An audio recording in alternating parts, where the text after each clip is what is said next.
कहानी नीरू की है। पंजाब की नीरू की शादी दिल्ली के राहुल से होती है। दिल्ली कितना बड़ा शहर है ना, लेकिन आप लोगों का घर तो बहुत छोटा है। हमारे पंजाब में तो ये बड़े बड़े घर होते हैं कि मजा ही आ जाता है। कोई बात नहीं नीरू, मैं भी तुम्हारे लिए बहुत बड़ा मकान बनाऊंगा बहुत जल्दी। नीरू के पिता जहाँ पंजाब के जाने माने व्यापारी थे, वहीं उसका पति राहुल दिल्ली में एक सिंपल नौकरी करता था। माँ, यहाँ तो घी मक्खन इतना महंगा है कि क्या बताऊं।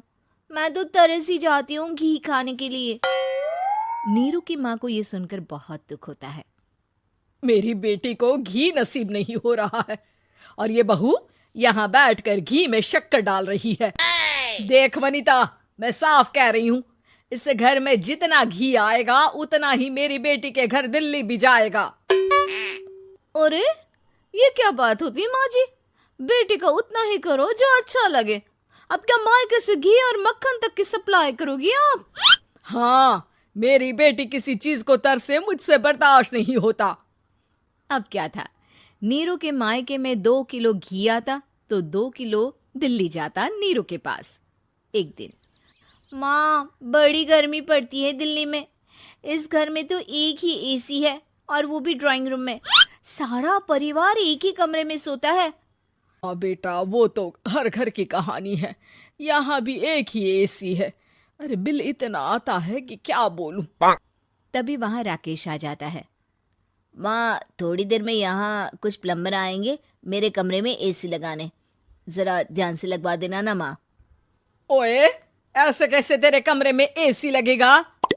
हाँ राकेश, एक बार बात तो कर लेता। अरे पापा, वो वनिता को गर्मी में नींद नहीं आती। ड्राइंग रूम में सबके साथ सोने में वो अनकंफर्टेबल है, इसलिए। अरे पूरे परिवार के साथ वहां तेरी बहन नीरू भी तो सोती है। वो नहीं हो रही क्या अनकंफर्टेबल? समझ रहा है ना? अगर एसी लगेगा तो एक दिल्ली में तेरी बहन के कमरे में भी लगेगा, तभी तू लगा सकेगा।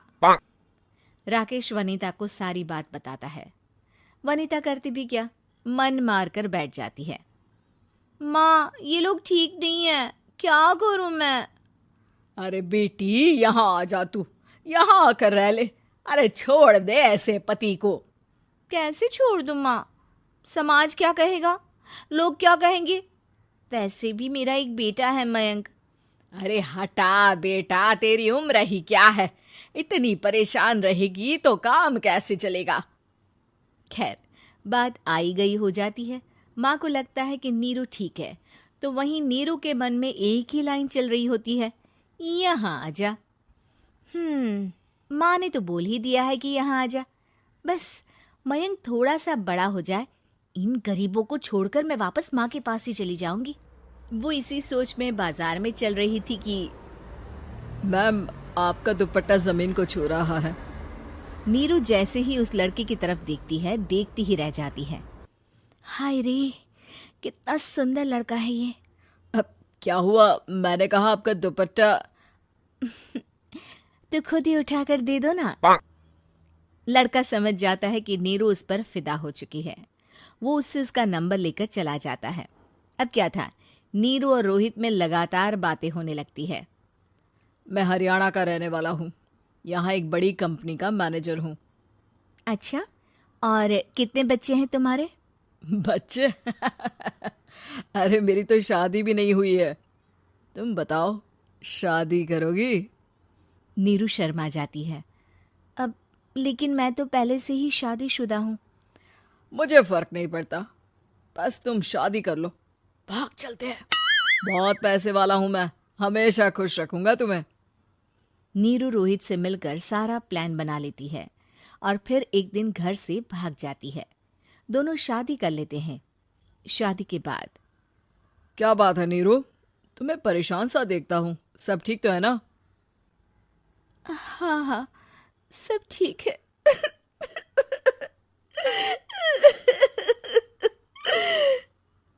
ये कहते कहते ही वो रोने लगती है। अरे क्या हो गया, रो क्यों रही हो? मैंने तुमसे एक बात छुपाई है और और वही बात अब मुझे परेशान कर रही है। रोहित, मेरा एक बेटा भी है, उसका नाम मयंक है। क्या बात कर रही हो? ये तुमने मुझे पहले क्यों नहीं बताया? देखो नीरू, मेरी माँ को मैंने ये नहीं बताया है कि तुम शादीशुदा हो। बच्चा मैं मैनेज नहीं कर पाऊंगा। नीरू को समझ में नहीं आता कि वो क्या करे। तुम उस बच्चे को अपनी माँ को क्यों नहीं दे देती? नीरू चुपके से माँ को फोन करती है। माँ, क्या मयंक को तुम रख सकती हो? बेटा, मैं राकेश के साथ बात करती हूँ। आखिर घर का बेटा वही है, जो वो बोलेगा। वैसे भी बेटा, तूने जो किया है ना, उसके बाद से पूरा घर तेरी बुराई कर रहा है। मैं भी अब किसी से तेरे लिए लड़ नहीं सकती। राकेश बेटा, नीरू ने तो जो किया बहुत ही बुरा किया, लेकिन मैं सोच रही थी कि क्यों ना मयंक को हम यहाँ ले आए। तभी वनीता बोल पड़ती है। वाह जी, ऐसे कैसे यहाँ ले आए? यहाँ क्या भंडारा भरा है? और जिस बच्चे की माँ ने नहीं सोचा, उसके लिए हम क्यों सोचे? नीरू को एक बार तो अपने बच्चे के बारे में सोचना चाहिए था ना। अरे लेकिन तेरे पास भी तो लड़का नहीं है ना वनीता। माँ, वनीता ठीक बोल रही है। कल को वो बड़ा होकर इसी घर का हिस्सा मांगेगा तो हम क्या करेंगे? माँ कहती भी तो क्या, वो चुप रह जाती है। वहीं नीरू का पहला पति कहता है। माँ, अगर आज भी वो वापस आ जाए तो मैं उसे माफ कर दूंगा। बेटा, गरीबी चीज ही ऐसी है, क्या करेगा? तू तो अब मयंक का सोच। वो बेचारा तो बिना माँ का हो गया। मयंक के खातिर तू दूसरी शादी कर ले बेटा। लोगों के लाख समझाने के बाद नीरू के पहले पति की शादी रिद्धि से हो जाती है, जिसके पहले पति से 2 बच्चे होते हैं। देखो जी, मैंने शादी सिर्फ बच्चे के खातिर की है। मैंने भी शादी सिर्फ बच्चों के खातिर की है। वहीं नीरू के दूसरे पति के मन में ये बात घर कर जाती है कि नीरू एक मासूम बच्चे को उसके खातिर छोड़ कर आई है। अब देखो नीरू, मुझे लगता है कि जो औरत अपनी कोख का बच्चा छोड़ सकती है, वो तो कुछ भी कर सकती है। कल को तुम्हें मुझसे अच्छा कोई मिल गया तो तुम तो मुझे भी बाय बाय कर दोगी ना। नीरू को अब उसका दूसरा पति ताने देना शुरू कर देता है। तंग आकर नीरू उसके यहाँ से भागकर अपने पहले पति के पास चली जाती है, लेकिन ससुराल में क्या लेने आई है नीरू, मयंक को? नहीं नहीं सासू माँ, मुझसे गलती हो गई, मुझे माफ कर दीजिए। नीरू, अब वक्त खत्म हो गया है, मेरी शादी हो चुकी है। तो छोड़ दो ना उसे, हमारा बच्चा है। मैं आपको अपनी माँ नहीं मानता, मेरी नहीं मान तो बात अच्छी है।